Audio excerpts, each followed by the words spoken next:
उस आदमी ने बिस्कुट पर लगे फफूंद को खुरचने के लिए एक छोटे चाकू का इस्तेमाल किया। फिर उसने उस पर थोड़ा एक्सपायर हो चुका कैवियार लगाया। फिर बिना किसी हिचकिचाहट के उसे अपने मुंह में डाल लिया। ऐसा इसलिए है क्योंकि वह आदमी इस हवेली में फंस गया था। जॉन एक चोर है, वो यहाँ पेंटिंग चुराने आया है, लेकिन इस ऑपरेशन में उसने गलत पासवर्ड लिख दिया। स्मार्ट एंटी थेफ्ट सिस्टम ने उसे घर में बंद कर दिया। जॉन बाथरूम में आया और थोड़ा पानी पीना चाहता था, लेकिन उसने पाया कि नल अपने आप बंद हो गया था और फ्रिज में बस कुछ डिब्बे बचे थे।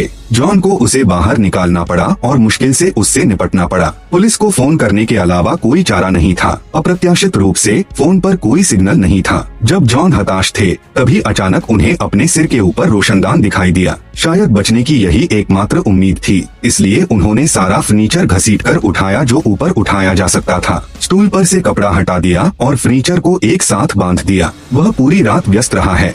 आखिरकार उसने एक साधारण शेल्फ लगा दी, लेकिन जब वह ऊपर चढ़ा तो उसने पाया कि कांच बुलेट प्रूफ था। फिर उसने एक फूलदान उठाया, उसे जोर से जमीन पर पटक दिया। उसे अंदर से टूटे हुए कांच के 2 उपयुक्त टुकड़े मिले। शीशे के किनारे को कपड़े की पट्टी से लपेट दिया। इस तरह उसने एक साधारण धूप का चश्मा बनाया। फिर वह शेल्फ पर चढ़ गया। उसने छत पर हथौड़े और लोहे की छड़ी से जोरदार प्रहार किया, पर रोशनदान का शीशा नहीं टूटा, इसलिए उसने एक छोटे चाकू से पूरे फ्रेम को काट दिया। फिर उसने पाया कि कुल 12 पेंच थे। फिर उसने पूरा घर पलट दिया, लेकिन उसे एक भी हैंडल नहीं मिला। जॉन निराश होकर सोफे पर बैठ गया, लेकिन बचने के ख्याल ने उसे फिर से खड़ा कर दिया। उसने बस एक पैर से अपने कपड़े काट दिए। फिर उसने एक छोटे चाकू से लकड़ी के तख्ते पर एक गड्ढा खोदा और जल्दी से एक साधारण सा हैंडल बना लिया, लेकिन उसने बस थोड़ा सा जोर लगाया। लकड़ी का तख्ता सीधे 2 हिस्सों में टूट गया। क्योंकि वह बहुत भूखा था, उसने मछली को सीधे बाहर निकाल लिया। फिर उसने मछली के मांस को रगड़कर गोल आकार दिया, लेकिन आखिरकार उससे उसका पेट भर गया। अगली सुबह जॉन ने एक नया एकल हाथ बनाया। उसने जल्दी से पहला पेंच निकाल दिया।